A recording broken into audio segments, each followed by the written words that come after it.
Good morning, everybody. A couple of days ago, I said that we are in a make-or-break moment when it comes to America's middle class. We either have a country where everybody fends for themselves, or we create a country where everybody does their fair share, everybody's got a fair chance, and we ensure that there's fair play out there. Now, to ensure fair play, one of the things that I talked about was the importance of making sure we implement financial reform, Wall Street reform, that was passed last year.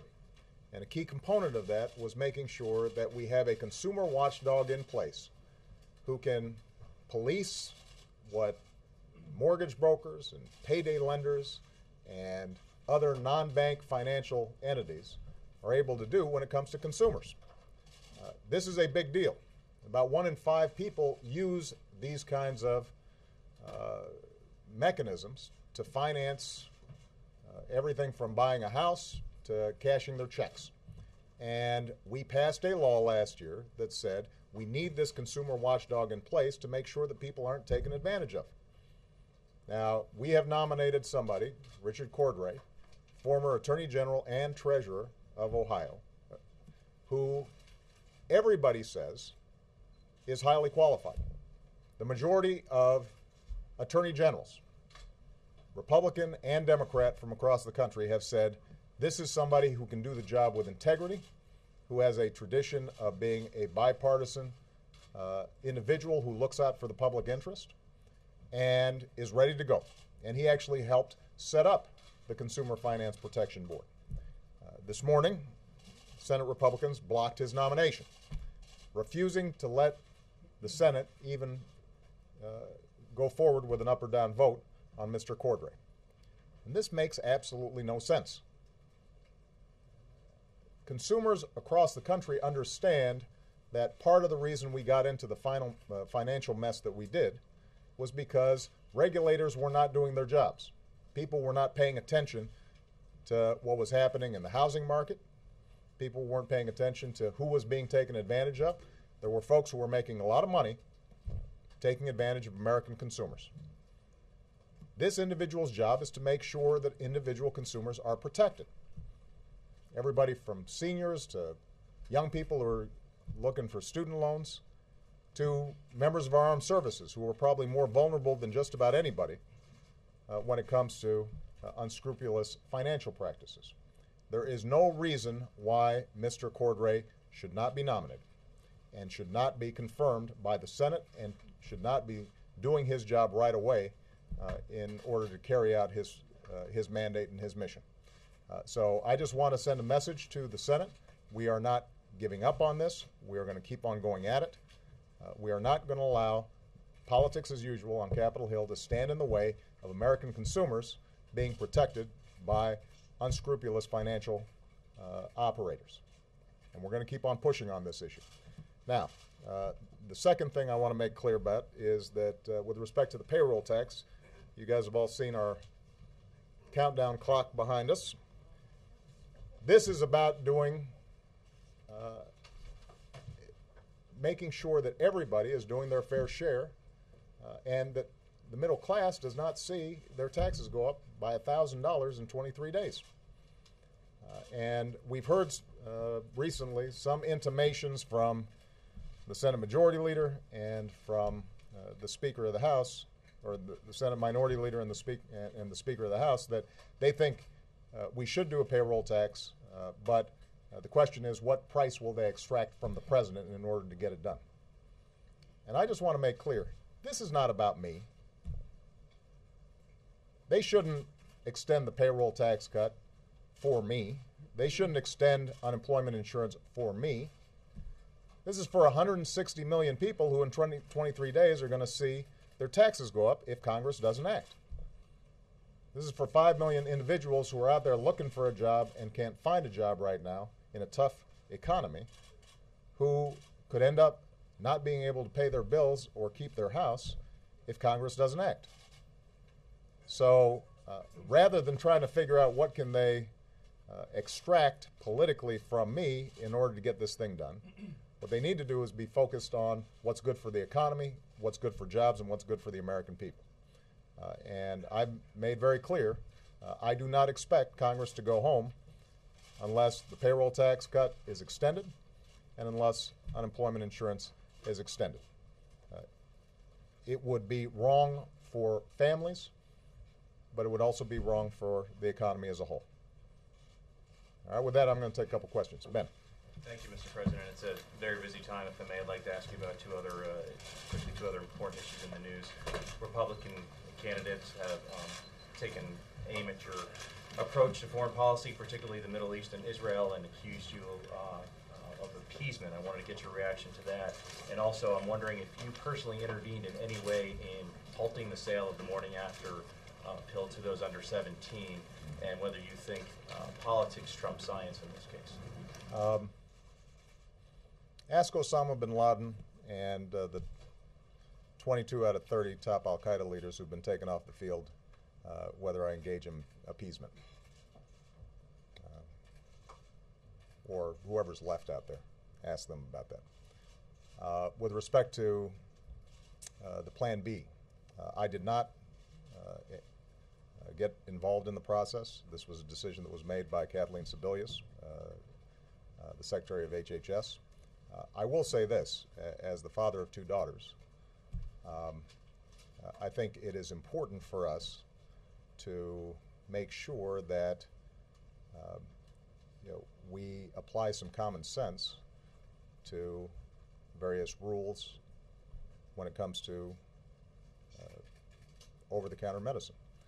And as I understand it, the reason Kathleen made this decision was she could not be confident that a 10-year-old or an 11-year-old going to a drugstore should be able, alongside bubble gum or batteries, be able to buy a medication that potentially, if not used properly, could end up having an adverse effect.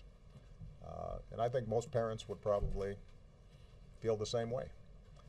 So the expectation here is, I think it's very important to understand that for women, for those over 17, this continues to be something that you can go in and purchase from a drugstore. It has been deemed safe by the FDA. Nobody's challenging that. When it comes to 12-year-olds or 13-year-olds, the question is, can we have confidence that they would potentially use Plan B properly? And her judgment was that there was not enough evidence that this potentially could be used improperly in a way that had adverse health effects on those young people. You fully support the decision? I do. Mr. President, is a recess appointment for Richard Cordray on the table, number one, and number two, the Italian Prime Minister, the new Prime Minister, indicated today he may be coming to the White House next month. Do you think he and other European leaders are stepping up in the way you've urged them to sort of clear up the debt crisis? I will not take any options off the table when it comes to getting Richard Cordray in as director of the Consumer Finance Protection Board. And I want to repeat what I said earlier. This is a law that was passed by Congress, that I signed into law, that is designed solely to protect American consumers.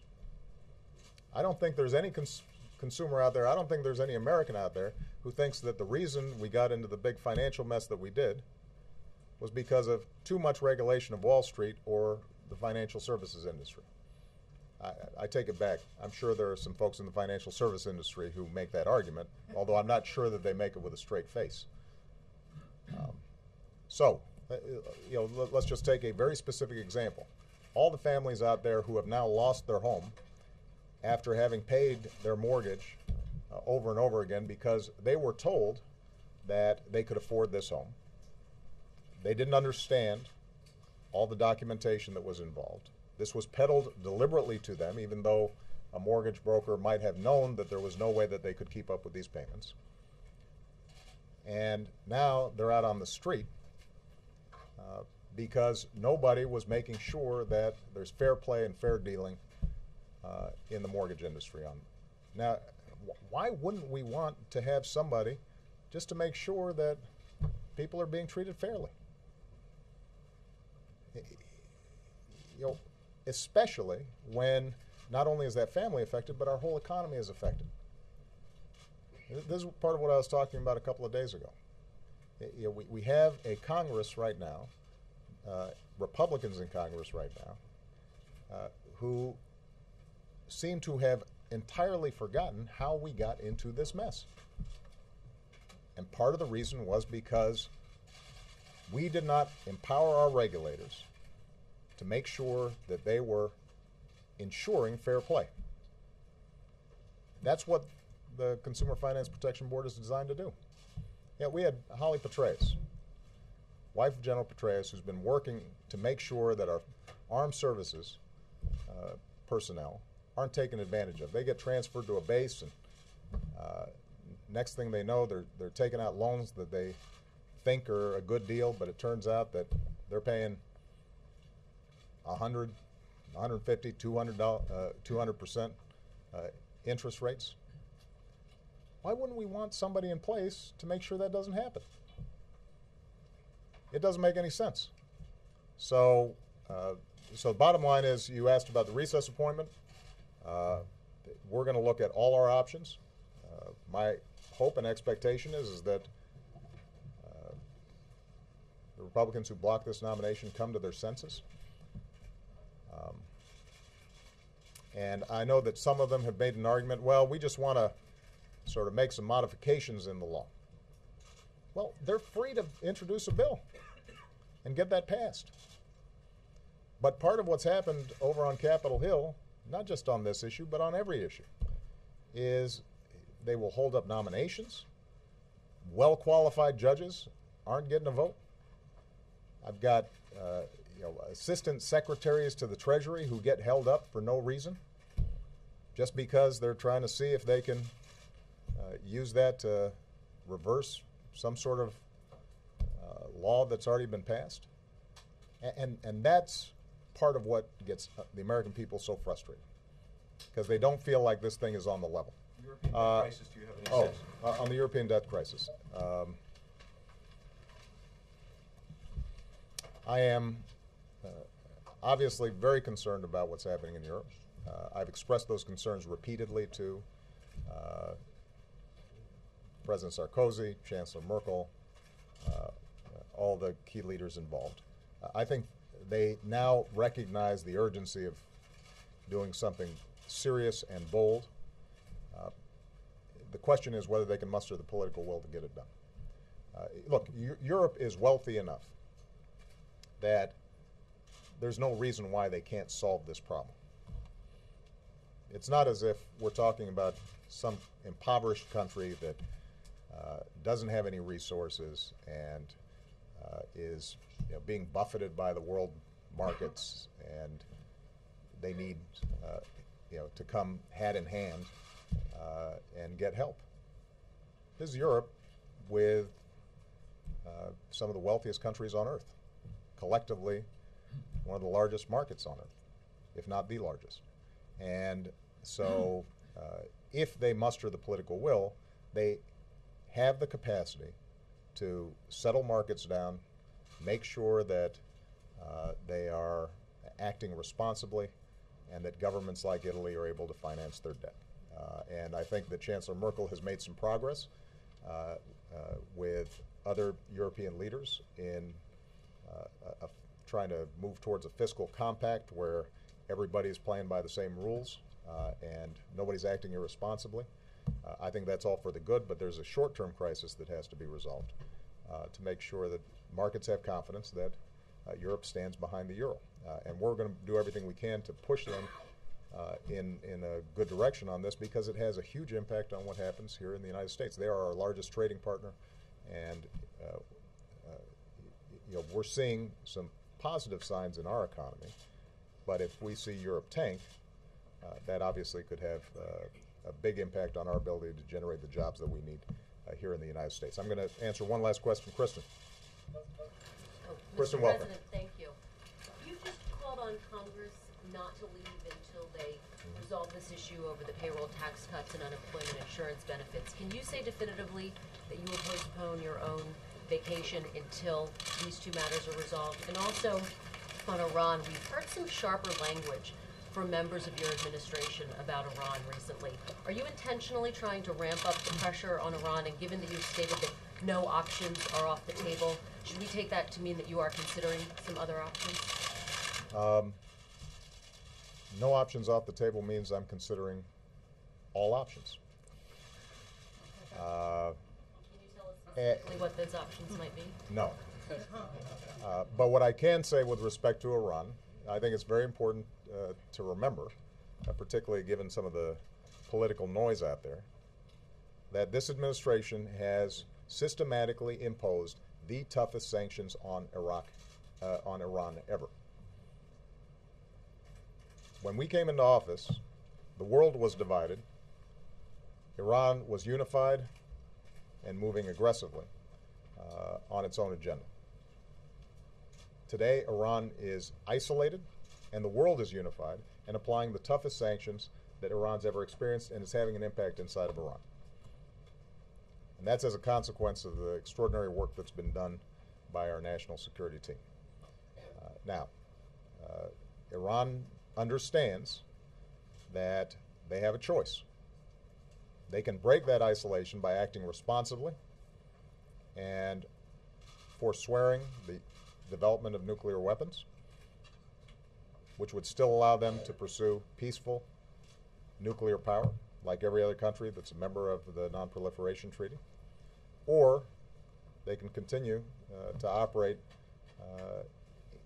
in a fashion that isolates them from the entire world. And if they are pursuing nuclear weapons, then I have said very clearly that is contrary to the national security interests of the United States. It's contrary to the national security interests of our allies, including Israel. And we are going to work with the world community to prevent that. With respect to my vacation, I would not ask anybody to do something I'm not willing to do myself. So I know some of you might have been looking forward to a little sun and sand, but the bottom line is that we are going to stay here as long as it takes to make sure that the American people's taxes don't go up on January 1st, and to make sure that folks who desperately need unemployment insurance get that help. And there's absolutely no excuse for us not getting it done.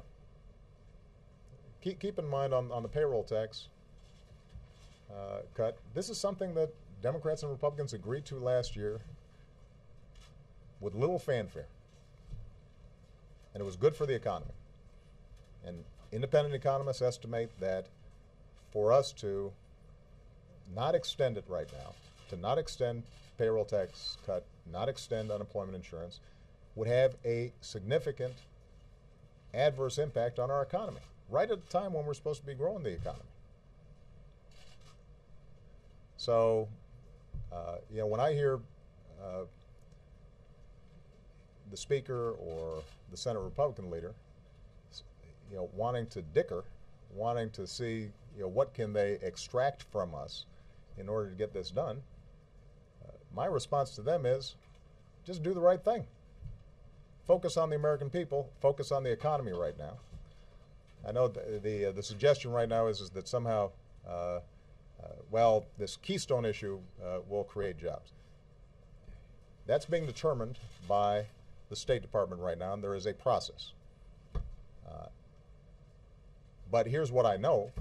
However many jobs might be generated by a Keystone pipeline, they're going to be a lot fewer than the jobs that are created by extending the payroll tax cut and extending unemployment insurance.